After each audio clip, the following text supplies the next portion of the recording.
Hi hello welcome to Kalagatti. ఈరోజు నేను discuss చేసుకోబోయే టాపిక్ రాహు కుంభంలో, కేతు సింహంలో ట్రాన్సిట్ ఈ సంవత్సరం జరగబోతుంది 2025. సో ట్రూ నోట్స్ ప్రకారం మే 29 నుంచి డిసెంబర్ 2026 దాకా ఉంది. మీన్ నోట్స్ ప్రకారం అయితే మే 18 వచ్చేస్తుంది. So true notes mean notes గురించి మళ్ళీ మనం తెలుసుకుందాం. సో మొత్తానికైతే ఈ రాహు సంచారం, కేతు సంచారం, రాహు కుంభంలో, కేతు వచ్చేసి సింహంలో సంచారం జరిగితే ఏముంటది, ఏం జరుగుతుంది అనేది మనం తెలుసుకుందాం.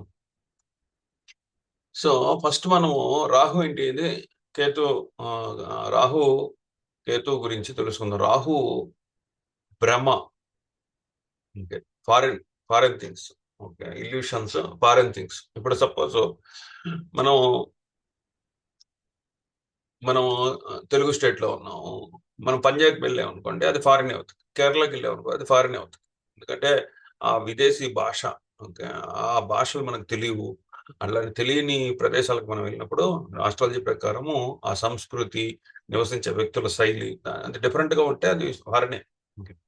రాహు మాదక ద్రవ్యాల గురించి, మందుల గురించి, మత్తు పదార్థాల గురించి, అలానే వ్యామోహాల గురించి, ఓకే, సో చెయ్యబోయే కర్మల గురించి, ఆన్లైన్, టెలివిజన్, ఆన్లైన్ ప్రపంచం, ఇంటర్నెట్, మోసాలు, ఊహించని భయాలు, అసాధారణ విషయాల గురించి, ఓకే, సృజనాత్మకత, నియమాలని ఉల్లంఘించడం అంటే రూల్స్ ను బ్రేక్ చేయడం అనే విషయాలు రాహు దీంట్లో ఉంటాయి. ఓకే. ఆయన కుంభంలోకి వస్తున్నాడు. మరి కుంభం అంటే ఏంటి? ఇది సహజమైన 11వ ఇల్లు కుంభం అనేది. ఓకే, కాలపురుషుకంలో 11వ ఇల్లు. ఇది లాభాలు, కోరికలు, ఆశలు, ఓకే, పెద్ద పెద్ద సంస్థల గురించి, నెట్వర్కింగ్ గురించి, ఫ్రెండ్షిప్స్ గురించి, సోషల్ నెట్వర్కింగ్ గురించి, పరిశోధన, ఓకే, అట్లానే ఆలోచించడం, సమాజాన్ని ఉద్ధరించడం, మానవతా దృక్పథంతో సేవ చేయడం, ఉన్నత లక్ష్యాలు, వీటిలన్నిటినీ కూడా కుంభం అనేది సూచిస్తుంది.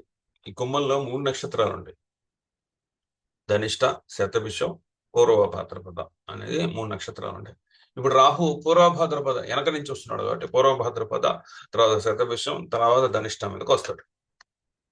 ఓకే.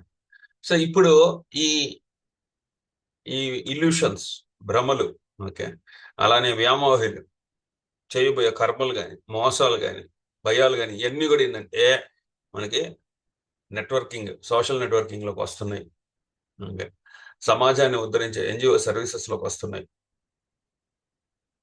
ఓకే. ఆ కోరికలు, లాభాలు, ప్రాఫిట్స్, గెయిన్స్, ఈ విషయాల్లోకి వస్తున్నాయి. రాహు ఏ ఎక్కడికి వెళ్తే అక్కడ ఏంటంటే అతను ఒక కొండను పేల్చినట్టు మొత్తాన్ని పేల్చేస్తాడు అనమాట. కుంభాన్ని పూర్తిగా పేలుస్తాడు. సో ఈ రాహు మనం గుర్తుంచుకోవాల్సిన విషయం ఏంటి అంటే, తాను ఎక్కడుంటే అక్కడ ఏంటంటే మన మీద ముసుగేస్తాడు అనమాట. మనం చిన్నప్పుడు వీరి వీరి గుమ్మడి పండు వీరి పేరేంది అని ఆట ఆడుకున్నాం కదా. ఆ విధంగా రాహు మన కళ్ళ గంతలు కట్టేసి ఈ కుంభంలో ఉండే విషయాలన్నిటికి కూడా ముసుగేస్తా ఉంటాడు. అంటే ప్రాఫిట్స్, గెయిన్స్ విషయాల్లో మనం రాంగ్ రూట్ లోకి వెళ్ళొచ్చు. ఫ్రెండ్షిప్, నెట్వర్క్ సర్కిల్స్ ఏవైతే ఉన్నాయో వాటిల్లో రాంగ్ రూట్ లోకి వెళ్ళొచ్చు. పరిశోధన విషయాలు, సమాజాన్ని ఉద్ధరించే ఎన్జిఓ సర్వీసెస్ విషయాల్లో మనం రాంగ్ రూట్ లోకి వెళ్ళొచ్చు. ఓకే. మనల్ని మోసం చేసే వాళ్ళు రావచ్చు. ఓకే. మనం మోసపోవచ్చు, లేకపోతే వేరే వాళ్ళని మోసం చేయొచ్చు. ఈ విధంగా రాహు ఇక్కడ దురాశ, అత్యాశని తీసుకొస్తాడు. అసాధారణమైన విషయాల్ని చూపిస్తాడు అనమాట. రాహు ఏంటంటే ఎక్కడ కూర్చుంటే అక్కడ తనను తాను మార్చేసుకుంటాడు. ఆ రాశి శనిలాగా మార్చేసుకుంటాడు. సో కుంభం విషయాల్లో కష్టం కష్టం అనేది పడవచ్చు, హార్డ్ వర్క్ చేయొచ్చు. Networking, social networking, friend circle, social circle, profits, gains, ఈ విషయాల్లో హార్డ్ వర్క్ చేయొచ్చు. ఓకే. కానీ రూల్స్, రెగ్యులేషన్స్ ఏవైతే ఉంటాయో వాటిని బ్రేక్ చేసుకుంటూ వెళ్ళిపోవడం అనేది కనిపిస్తుంది. So WhatsApp, Twitter, okay, so social communications, Facebook, ఈ విషయాల్లో రాహు ఉండడం వల్ల ఎక్కువ మోసాలు అనేవి జరగచ్చు. సో పెద్ద పెద్ద ఆలోచనలు, సో పెద్ద సంస్థలు, నెట్వర్క్ సర్కిల్స్, ఉన్నత లక్ష్యాలకు సంకేతమైన కుంభరాశిలో ఉన్నప్పుడు ఈ వ్యక్తులు వీటి మీద ఎక్కువ మక్కువ అనేది కనిపిస్తుంది. ఈ 1.5 సంవత్సరము ఈ 18 నెలలు. ఓకే. శాస్త్రవేత్తలు, సాంకేతిక పరిజ్ఞానము ఇవన్నీ కూడా ఈ రంగాల్లో మార్పులు వస్తాయి. ఓకే. ఇంకా అడ్వాన్స్ అవుతుంది. రాహు ఏంటంటే చాలా అడ్వాన్స్డ్గా తీసుకెళ్తాడు. అలానే మానవాళికి సేవ చేయడం, ఎన్జిఓ సర్వీసెస్ చేయడం, ఉన్నత లక్ష్యానికి ఓకే ముందరకు వెళ్ళడం, మార్పు తీసుకురావాలి అనుకోవడం, కొత్త యుగాల్లో ఆవిష్కరణలు చేయాలి అనుకోవడం, కొత్త విషయాల్లో ఆవిష్కరణ చేయాలి అనుకోవడం. ఓకే. ప్రజలందరినీ కూడా ఒక ఏకతాటిపైకి, అంటే ఇది సోషల్ నెట్వర్కింగ్, ఫ్రెండ్ సర్కిల్స్ కాబట్టి ఏకతాటిపైకి తీసుకురావడం. ఫేస్బుక్, వాట్సాప్ లాంటి వాటిని ఇంకా ఎక్కువ అవుతాయి. అలాంటివి ఇంకా ఎక్కువ అవుతాయి. వైద్య సాంకేతిక విప్లవాలు రావడం, ఆవిష్కరణలు, కొత్త ఆవిష్కరణలు, కష్టపడి పనిచేసేవాళ్ళు దాంట్లో ఆవిష్కరణలు తీసుకొస్తారు. భారీ నెట్వర్క్ సర్కిల్స్ ఎక్కువ అవుతాయి. ఓకే. సో ఆన్లైన్ మోసాలు జరగచ్చు. ఓకే. ఇప్పుడు చాలా మోసాలు ఇప్పటికే జరుగుతున్నాయి, ఇంకా భారీగా జరగచ్చు. ఓకే. సో డబ్బుకు సంబంధించిన విషయాల్లో ఇవి ఎక్కువ ఉండొచ్చు. ఎందుకంటే ప్రాఫిట్స్, గెయిన్స్ విషయాల్లో మోసాలు అనేవి ఉండొచ్చు. రాహువు ఏ నక్షత్రం మీద ఉంటే ఆ నక్షత్రం యొక్క విషయాలు, ఇప్పుడు పూర్వభాద్రపద నక్షత్రం మీద కానీ ఉంటే ముందు వెనకాల ఆలోచించి డెసిషన్లు తీసుకోవడం అనే విషయాలు ఏవైతే ఉన్నాయో ఆ విషయాల్లో మోసాలు అనేవి చేయడం, ఓకే, తత్తరపాటుకు గురవడం, ఇలాంటివన్నీ ఉంటాయి. అట్లానే శతభిష నక్షత్రం మీదకి వస్తే రాహువు శతభిష నక్షత్రం మీదకి వస్తే ఎన్జిఓ సర్వీసెస్లో మోసాలు జరగడం. ఓకే. సో మేము ఇట్లా వరద బాధితుల కోసం డబ్బులు కలెక్ట్ చేస్తున్నామని వాళ్ళు తినేయడం, అనాథాశ్రమాలకి డబ్బులు కలెక్ట్ చేస్తున్నామని చెప్పేసి వాళ్ళు తినేయడం, ఇలాంటివి కూడా జరగచ్చు. ఓకే. సో ఈ రాహువు సహజంగానే ఒక క్రూర గ్రహం, మేల్ఫిక్ ప్లానెట్. ఓకే. సో ఎంత మంచి స్థానంలో పెట్టినా కూడా వాటి యొక్క స్వభావాన్ని చూపిస్తుంది. సో మేల్ఫిక్ ప్లానెట్స్ అంటే ఈ మేల్ఫిక్ ప్లానెట్స్ ఏవైతే ఉన్నాయో, రాహు మేల్ఫిక్ ప్లానెట్. సో మేల్ఫిక్ ప్లానెట్ ఎప్పుడు కూడా ఏంటంటే అది ఎంత మంచి స్థానంలో కూడా ఉన్నా కూడా ఫస్ట్ ఆ మేల్ఫిక్ రిజల్ట్స్ అనేవి కనిపిస్తూనే ఉంటాయి. ఆ ప్రవర్తన అనేది అలానే ఉంటుంది. సో కుంభంలో రాహుకి అత్యంత బలం చేకూరుతుంది. ఎందుకంటే ఇక్కడ friend circle, social circles, networks, profits, gains, డబ్బు విషయాలు, మెటీరియలిస్టిక్ విషయాలు, సో పెద్ద పెద్ద సంస్థలు ఇవన్నీ కూడా కుంభంలో వస్తాయి. ఓకే. సో రాహు ఇది చాలా పవర్ఫుల్ ప్లేస్ అనమాట. ఇక్కడ మోసాలు ఎక్కువ జరుగుతాయి. ఈ విషయాల్లో మోసాలు అనేవి ఎక్కువ జరుగుతాయి. పూర్వభాద్ర మీద ఆ ఎప్పుడైతే వస్తారో ఆ ఏదైతే ఉన్నత జ్ఞానం ఏదైతే ఉంటుందో దాని ముందు వెనక ఆలోచించి డెసిషన్ తీసుకోవాలి. మీకు ఏదైనా సమస్య వచ్చినప్పుడు లేకపోతే సొల్యూషన్ కావాలి అన్నప్పుడు ముందు వెనక ఆలోచించి డెసిషన్ తీసుకునే విషయాల్లో తొందరపాటు నిర్ణయాలు అనేవి జరగడం, సో మోసపోవడం అనేది ఉంటుంది. శతభిష నక్షత్రంలో ఎన్జిఓ సర్వీసెస్ ఎక్కువ జరుగుతాయి. తన జోబులో నుంచి డబ్బులు తీసి ఇతరుల కోసం ఖర్చు పెట్టడం. ఓకే. ఎండాకాలంలో చలివేంద్రాలు పెట్టేవాళ్ళు కానివ్వండి, వానాకాలంలో దుప్పట్లు పంచేవాళ్ళు, అనాథాశ్రమానికి అన్నాలు పెట్టేవాళ్ళు. సో ఏదో గుళ్ళు కడతామని లేకపోతే గోపురాలు కడతామని చందాలు వసూలు చేసేవాళ్ళు, ఇలాంటివన్నీ కూడా ఉంటాయి. సో దీంట్లో కూడా ఎక్కువ మోసాలు జరగచ్చు. సో ధనిష్ట మీద ధన ఇష్ట, అంటే ధనాన్ని సంపాదించడం, డబ్బు అనేది కూడా ఇక్కడ వస్తా ఉంది. ధన ఇష్ట, సో డబ్బుని కాంకోర్ చేయడం. ఇంకా ధనిష్ట అంటే కంకోరింగ్. సో ధనాన్ని లాక్కోవడం ఎక్కువ అవుతాయి. అంటే ఏంటంటే ఆన్లైన్ మోసాలు, ఓకే, ఇట్లాంటివి కూడా ఎక్కువ అవుతాయి. సో పాజిటివ్ సైడ్ ఏంటంటే ఇక్కడ ఆర్టిఫిషియల్ ఇంటెలిజెన్స్ అనేది ఇది ఇప్పుడిప్పుడే వస్తా ఉంది. సో ఇంకా ఈ 1.5 సంవత్సరంలో ఈ కృత్రిమ మేధస్సు, ఏఐ, ఓకే, సో మన జీవితాల్లో ఇంకా పెనవేసుకునే అవకాశం అయితే ఉంది. ఓకే. సో పూర్తిగా అధిగమిస్తుంది. ఎందుకంటే ఆల్మోస్ట్ ఒక పూర్వము రాహు ఇక్కడ సంచరించేటప్పుడు, అంటే 2006, 2007లో కుంభంలో సంచరించాడు. అప్పుడు ఇంటర్నెట్ అనేది ఎక్కువ వ్యాప్తి చెందింది. అందరికి కూడా అవేర్నెస్ వచ్చేసింది. మొబైల్ ఫోన్స్ వీటిలన్నీ కూడా పూర్తి అవేర్నెస్ అనేది వచ్చింది. సో మళ్ళీ ఇప్పుడు వచ్చినప్పుడు ఏఐ ఇంకా ఎక్కువ ఉండొచ్చు. సో దీని వినియోగము, అవగాహన ఇంకా పెరగొచ్చు. కృత్రిమ మేధస్సు రాహువు కుంభరాశిలో ప్రవేశించినప్పుడు ఏఐ పురోగతిని మానవాళికి మెరుగైన సేవ చేయడానికి ఉపయోగించవచ్చు. సో ఇది భ్రమల్ని వ్యాప్తి చేయడానికి కూడా ఉన్నదానికంటే ఎక్స్పెక్టేషన్స్ హై లెవెల్లో తీసుకోపోవడం రాహు సిద్ధహస్తుడు అనమాట. సో సో దీన్ని ప్రతిదానికి కూడా మనం వాడుకునే వెసులుబాటుగా ఉంటుంది అని ఇమాజినేషన్స్. పెరిగిపోవడం. ఓకే. సో దీన్ని విధ్వంసకరమైన విషయాల్లో వాడడం, ఓకే, ఇలాంటివి కూడా, ఇది హాని కూడా చేయొచ్చు. ఎందుకంటే Rahu is the malefic planet కాబట్టి. ఓకే. దుర్వినియోగం కూడా చేయొచ్చు ఏఐని. కుంభరాశిలో రాహు ఆన్లైన్ జీవితాల్లో భారీ భ్రమలు సృష్టిస్తాడు. ఎక్కువ భాగం ఆన్లైన్ కార్యకలాపాలు ఏవైతే ఉంటాయో ఆధారపడి ఉంటుంది కాబట్టి కుంభం అనేది మోసం, అలాగే తప్పుడు విషయాల్లో వ్యాప్తి చెందడం, ఓకే, ఇలాంటివన్నీ కూడా జరగవచ్చు. మనం 100% వీటి విషయాల్లో అవగాహన కలిగి ఉండాలి. అలానే ఈ రాబోయే సంచారం ఆ, కొత్త కొత్త ఆవిష్కరణలకి దారి తీస్తుంది. సో ఏఐ ఇంకా పదునైన మేధస్సు తోడవుతోంది కాబట్టి ఇంకా ఎక్కువ ఆవిష్కరణలు, మన జీవితాన్ని సులభతరం చేసే ఆవిష్కరణలు ఎక్కువ రావచ్చు. ఓకే. సో ఈ ఈ ఆలోచనలు కొత్త వ్యాపారాలని ప్రారంభించే విధంగా మనల్ని తీసుకెళ్లొచ్చు. సో వ్యాపార విషయాల్లో, బిజినెస్ విషయాల్లో కూడా భారీ పెరుగుదల మనం చూడొచ్చు. ఓకే. ఆన్లైన్ బిజినెస్లు, ఆన్లైన్ సంబంధించిన కార్యకలాపాలు అధికంగా మనకి చూడొచ్చు. అట్లానే తప్పుడు సమాచారం ఎక్కువ సర్క్యులేట్ అవ్వచ్చు. తప్పుడు విషయాలని ప్రొజెక్ట్ చేయొచ్చు. ఆన్లైన్ మోసాలు ఎక్కువగా ఉండొచ్చు. మనం చాలా ప్రమత్తంగా ఉండాలి. సోషల్ మీడియా, న్యూస్ మీడియా మరియు ఇతర సమాచార వనరులు ఇవన్నీ కూడా అధికంగా గెయిన్ అవుతాయి ఈ సంచారం వల్ల. కానీ తప్పుడు సమాచారాన్ని వ్యాప్తి చెందడం అనేది చాలా ఇబ్బంది పెట్టే విషయం అనుకోవచ్చు. అంతే.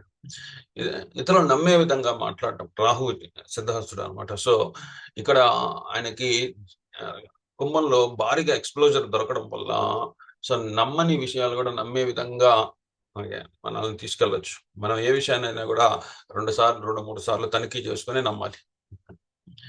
మనము మనకు సమాచారాన్ని అందిస్తున్న వ్యక్తిని మనం నమ్మితే అతని ప్రయోజనం ఏం పొందుతాడో అనేది కూడా ఆలోచించాలి. ఓకే. సో గొప్ప ఇబ్బందులు తీసుకురావచ్చు. మానవానికి మెరుగైన సేవ చేయడానికి సాంకేతికత, శాస్త్రము మరియు ఔషధాలు మెడికల్, ఓకే, వీటిల్లో ఎక్కువ పురోగతి, కొత్త ఆవిష్కరణలకి దారితీయొచ్చు. సో కుంభంలో రాహు ఉన్నాడు కాబట్టి కేతు సింహంలో ఉంటారు. సింహరాశి అనేది కేతు సంచారం చేస్తాడు. సింహరాశి మన ఈగో, సెల్ఫ్ కాన్ఫిడెన్స్ కి, అలానే అథారిటీ, ఉన్నతమైన స్థానాలకి, డామినేషన్ చూపించడానికి సింహము అనేది సింబాలిక్ గా చెప్తాం. కేతు వచ్చేసి విరక్తి, వైరాగ్యము, చింత, ఓకే, డిస్కనెక్ట్ అవ్వడం అనేది చెప్తాం అనమాట. సో ఇద్దరు కూడా, రాహు కేతు ఇద్దరు కూడా షాడో ప్లానెట్స్, అంటే భ్రమను కలిగిస్తారు షాడో ప్లానెట్స్. తేడా ఏంటంటే కేతు వచ్చేసి ఉన్న భ్రమలను తొలగిస్తాడు, రాహు కొత్త భ్రమలను తీసుకొస్తాడు. కేతు ఏంటంటే భ్రమ తీసేసి మనకి జ్ఞానోదయాన్ని ఇస్తాడు. అది డిఫరెన్స్ అనమాట. రాహు ఏమో భ్రమను కలిగించి కొత్త భ్రాంతిని సృష్టిస్తాడు. కేతు ఒంటరితనం, వేరు చేయడం, ఆధ్యాత్మికత, ఓకే, అట్లానే డిస్కనెక్టెడ్నెస్, ఇలాంటివన్నీ కూడా కేతువుకి సంబంధించిన విషయాలు.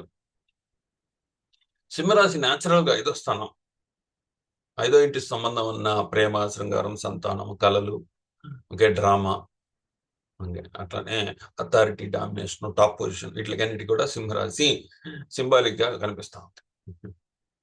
సో విశ్వాసం, అహం, ఆత్మగౌరవం, ఇలాంటివన్నీ కూడా ఈ సంకేతంలో ఉన్నాయి. దీంట్లో 3 నక్షత్రాలు ఉన్నాయి. మక్క, పూర్వ పలుగుని, అట్లానే ఉత్తర పలుగుని అని 3 నక్షత్రాలు ఉన్నాయి. సో కేతు సింహరాశిలోకి వచ్చినప్పుడు ఈ వ్యక్తులు ఏంటంటే ఉన్న భ్రమలు, భ్రాంతులన్నీ కూడా తొలగిపోతాయి. అథారిటీ, డామినేషన్, టాప్ పొజిషన్, అట్లానే డ్రామా, అట్లనే విందులు, వినోదాలు, సరదాలు, సంతోషాలు, ఓకే, రాయల్టీ, రిచ్నెస్, ఇవన్నీ కూడా ఈ విషయాల్లో ఆయన ఆ భ్రాంతులన్నీ తీసేస్తాడు, అంటే ముసుగు తీసేస్తాడు అనమాట. సో ఈ విషయాల్లో కేతువు వీటిల్ని కట్ చేస్తాడు. ఓకే.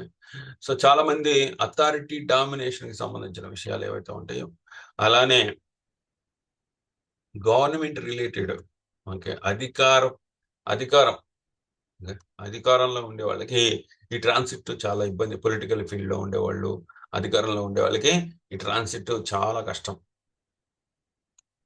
ఎందుకంటే కేతువు ఈ అధికారం, ఆధిపత్యం ఈ విషయాల్లో ఆ ముసుగుని తీసేస్తాడనమాట. ఎవరైతే మ్యాజిక్‌లు చేస్తున్నారో వాళ్ళందరికీ కూడా ఇది ఇబ్బందే. ఈ ట్రాన్సిట్. ఓకే. కేతు అర్థం చేసుకోవాల. కష్టతరమైన గ్రహమే ఇది కేతు. ఫలితాలు కూడా కష్టంగానే ఉంటాయి. హ్మ్. ఏదైనా గ్రహస్థితి లేదా సంచారం అర్థం చేసుకోవడానికి మనకి ఈ మార్గంలో ఈ దుష్ట గ్రహాలు, అంటే క్రూర గ్రహాలైన మేలిఫిక్ ప్లానెట్స్ వాటి వాటి వాటి నెగెటివ్ రిజల్ట్స్ ఇస్తూనే మనకి లెసన్స్ చెప్తాయి. ఓకే. సో, కేతువు ఈ ట్రాన్సిట్‌లోకి ఇక్కడికి రావడం. అధికార వ్యక్తులకి ఇబ్బందికరంగా ఉంటది. ప్రజలు అధికార వ్యక్తుల నుండి సహజంగానే డిస్కనెక్ట్ అవుతారు. వేరు చేయబడతారు. అధికారం నుంచి వేరు చేయబడొచ్చు. ఓకే. సో, అధికారాన్ని కోల్పోవచ్చు. ఒంటరితనాన్ని అనుభవించొచ్చు. డామినేషన్‌ని కోల్పోవచ్చు. అథారిటీని కోల్పోవచ్చు. అది ప్రొఫెషనల్‌గా కావచ్చు, ఇంటి విషయాల్లో కావచ్చు. సో, ఆ వ్యక్తి ఒంటరిగా ఉన్నట్టు. అధికారానికి, అథారిటీ డామినేషన్‌కి అట్లానే సరదా కళలు, నైపుణ్యాలు ఏవైతే ఉంటాయో సరదాగా పార్టీలు, ఎంజాయ్‌మెంట్లు ఈ విషయాలన్నిట్లో గూడా భ్రమలు, భ్రాంతులు ఏవైతే ఉన్నాయో వాటిలన్నిటిని కూడా డిస్కనెక్ట్ చేస్తాడు. సో, ఇది కష్టంగానే ఉంటది. ఓకే. ఈ ఈ ట్రాన్సిట్ కొద్దిగా కష్టంగానే ఉంటది. ప్రపంచ స్థాయిలో మనం చూస్తే ప్రభుత్వాలు, అధికారాలు ఓకే. అధికారంలో ఉండే వ్యక్తుల మీద ప్రజలు తిరుగుబాటు చేస్తారు. ఓకే. సైనిక తిరుగుబాట్లు అవ్వచ్చు, సాయుధ తిరుగుబాటు కావచ్చు. ఏదైతే మొత్తానికైతే గవర్నమెంట్ మీద వ్యతిరేకత అనేది ఎక్కువొస్తది. ప్రభుత్వాలు, రాజులు, రాణులు, అధికార స్థానంలో ఉండే వ్యక్తులు ఇది కష్టకాలంగా పరిగణించొచ్చు. స్వార్థ ప్రయోజనాలకి పాల్పడే వ్యక్తులు ఎవరైతే ఉంటారో, ఉన్నతమైన స్థానాల్లో ఎవరైతే ఉంటారో, ప్రజా ప్రయోజనాలు మానేసి స్వార్థ ప్రయోజనాలకు ఎవరైతే ముందరకెళ్తా ఉంటారో, వాళ్ళందరికీ గూడా ఈ ట్రాన్సిట్ చాలా బలమైన ట్రాన్సిట్. చాలా కష్టతరమైన ట్రాన్సిట్ అవుతుందిది. భారీ మార్పులు మనం చూడొచ్చు. చాలా మంది అధికారాలు కోల్పోవచ్చు. అథారిటీ డామినేషన్‌ని కోల్పోవచ్చు. హ్మ్. సో, అట్లానే విందులు, వినోదాలు, సరదాలు, సంతోషాల విషయంలో గూడా కేతువు వాటిల్లో విరక్తి, వైరాగ్యాన్ని సృష్టించి ఆధ్యాత్మిక విషయాల్లోకి దారితీస్తాడు. ఇక్కడ కేతువు ట్రాన్సిట్ సింహంలో జరగడం వల్ల ఎవరైతే పూర్తిగా అధికారం, లీడర్‌షిప్‌లో ఎవరైతే ఉంటారో, సో, వాళ్ళు వాళ్ళ స్వార్థ ప్రయోజనాలకు ఎవరైతే ఆలోచిస్తున్నారో, ప్రజా ప్రయోజనాలు మానేసి, సో, వాళ్ళందరిని కూడా డిస్కనెక్ట్ చేయొచ్చు. మనం చూడొచ్చు ప్రభుత్వంలో చాలా మార్పులు రావచ్చు. సో, గవర్నమెంట్ అఫీషియల్స్‌లో గాని, హెడ్ ఆఫ్ ది ఫ్యామిలీస్ కానీ, ఇంకా వీళ్ళంతా గూడా ఇబ్బందికరమైన పరిస్థితి.